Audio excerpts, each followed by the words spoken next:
Hello friends, आज के इस वीडियो में मैं आपको बताऊंगा कि क्यों अमीर लोग अमीर बन जाते हैं और गरीब और ज्यादा गरीब। जिसका रीजन बस एक चीज है और वो है फाइनेंशियल इंटेलिजेंस, जो रॉबर्ट कियोसाकी ने अपनी book rich dad poor dad में समझाई है। And let me tell you, Robert Kiyosaki की इस बुक की वर्ल्ड वाइड 26 मिलियन कॉपीज से भी ज्यादा सोल्ड हो चुकी है।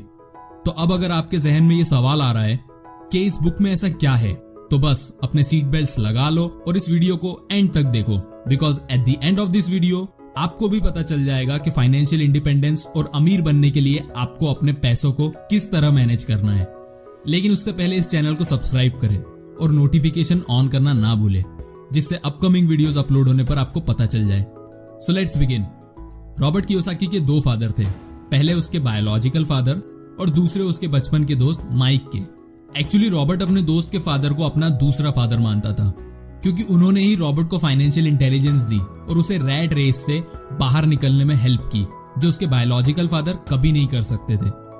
रॉबर्ट के दोनों फादर इंटेलिजेंट थे, पहले ने पीएचडी की थी और वो टीचर थे, जबकि दूसरे ने कभी 8th ग्रेड भी पास नहीं की थी, लेकिन फिर भी वो हवाई के सबसे अमीर लोगों में से एक बन गए थे। पहले फादर मरने के बाद अनपेड बिल्स छोड़ गए, जबकि दूसरे मरने पर बहुत सी चैरिटी कर गए।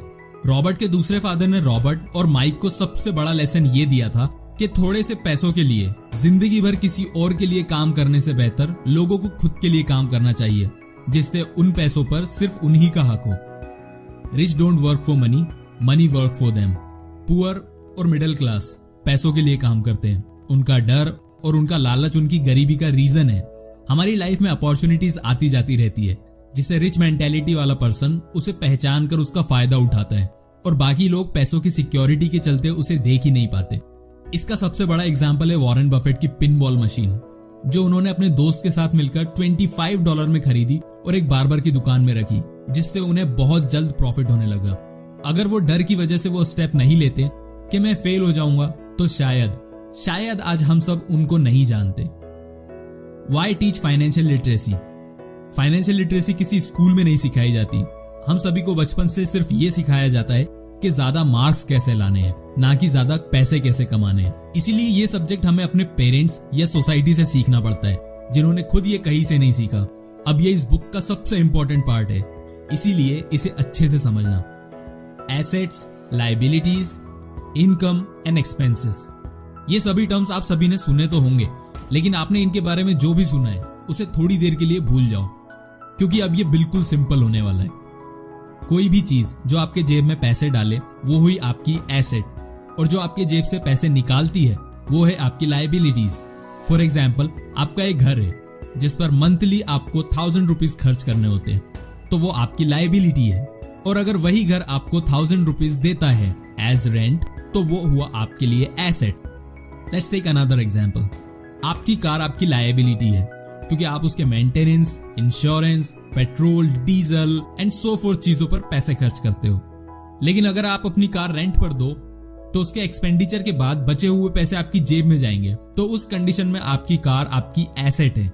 एसेट कुछ भी हो सकती है, like business, shares, bonds, real estate etcetera. अमीर और गरीब में सबसे बड़ा डिफरेंस यही क्रिएट होता है। अमीर एसेट कॉलम पर फोकस करते हैं, वो पहले अपना एसेट कॉलम फिल करते हैं, जिससे उनकी इनकम और बढ़ते जाती है। पुअर एसेट और लायबिलिटी को छोड़ तीसरा कॉलम फिल करते हैं, जो है एक्सपेंसेस, और मिडिल क्लास लायबिलिटीज खरीदती है, जो उन्हें एसेट लगती है। इसे इस तरह समझो कि बॉब अपने कॉलेज की पढ़ाई खत्म कर एक मल्टीनेशनल कंपनी में जॉब करने लगता है। कुछ ही महीनों में वो क्रेडिट पर नया घर, कार और नए नए गैजेट्स खरीदने लगता है। उसके एक्सपेंसेस बढ़ने लगते हैं, क्योंकि उसे लगता है कि इससे वो रिच बन रहा है, बट एक्चुअली वो लायबिलिटीज खरीद के पुअर बनता जा रहा है, क्योंकि बॉब को हर महीने सभी चीजों की पेमेंट करनी होती है, और वो भी विद इंटरेस्ट। बॉब की इन सभी चीजों से वो रिच दिखने तो लगेगा, बट बन नहीं पाएगा। इसीलिए आप जितना भी कमाते हो उससे पहले अपनी एसेट इंक्रीज करो, जिससे फ्यूचर में आपको उस जॉब की जरूरत भी नहीं पड़ेगी। Now let's talk money. It doesn't matter कि आप कितने पैसे कमाते हो, बट वॉट डज मैटर कि आप कितने पैसे बचाते हो। इमेजिन करो मैं आपको 10,000 रुपीज दूं और उसमें से 9,000 रुपीज वापस ले लूं, तो आपका ये कहना तो स्टूपिडिटी होगी कि आपको 10,000 रुपीज मिले। एम आई राइट? ऑलमोस्ट। तो ऐसे ही बॉब जिस कंपनी में जॉब करता है वहां वो एनुअली 6 लाख रुपीस कमाता है। तो अब इनकम टैक्स एक्ट 1961 के अकॉर्डिंग बॉब अपनी सैलरी के 20% गवर्नमेंट को पे करेगा। तो अब बॉब के पास बचे 4,80,000 रुपीस। लेकिन अगर बॉब सेल्फ एम्प्लॉयड होता और एनुअली 4 लाख भी कमाता तो बॉब अपने सारे एक्सपेंसेस के बाद जो बचाता है उसका टैक्स पे करता। तो अब आप बताओ कि बॉब कौन से सर्कमस्टेंस में अमीर बनेगा। रॉबर्ट कहते हैं कि trained mind is a rich mind. जरूरी नहीं कि जो ज्यादा एजुकेटेड हो या ऑलरेडी किसी रिच फैमिली को बिलोंग करता हो वो ज्यादा आगे जाएगा, बट जो अपॉर्चुनिटी को जल्दी से पहचाने, अपनी कॉलिंग को सुन ले, वो डेफिनेटली आगे बढ़ेगा। How to improve financial intelligence.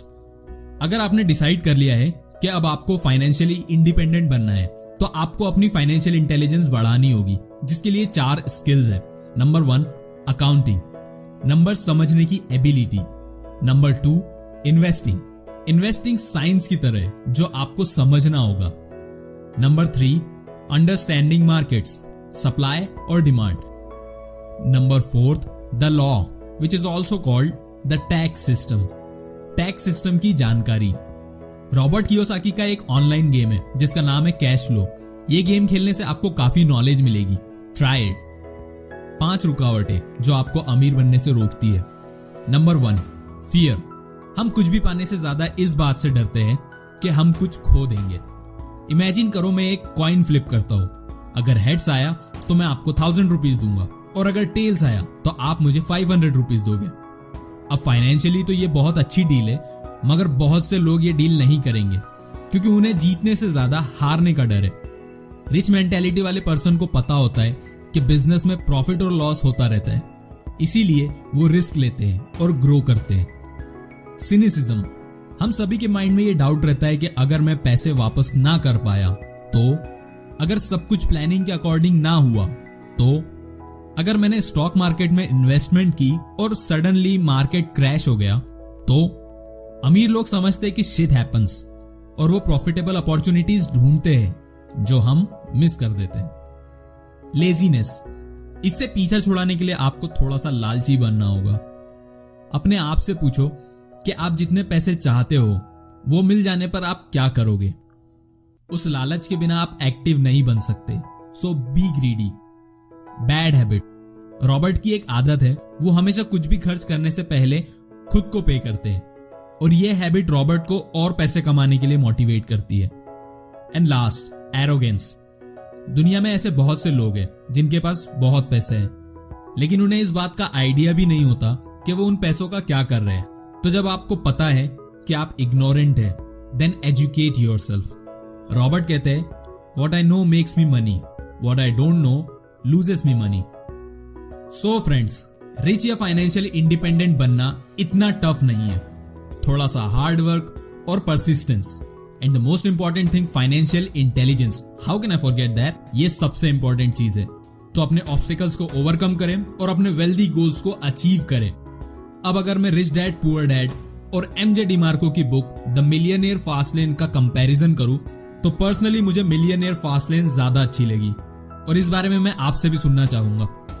तो इसके लिए आप डिस्कशन ज्वाइन करें and let's talk about it more. And again like करें इस वीडियो को और इस चैनल को सब्सक्राइब करें।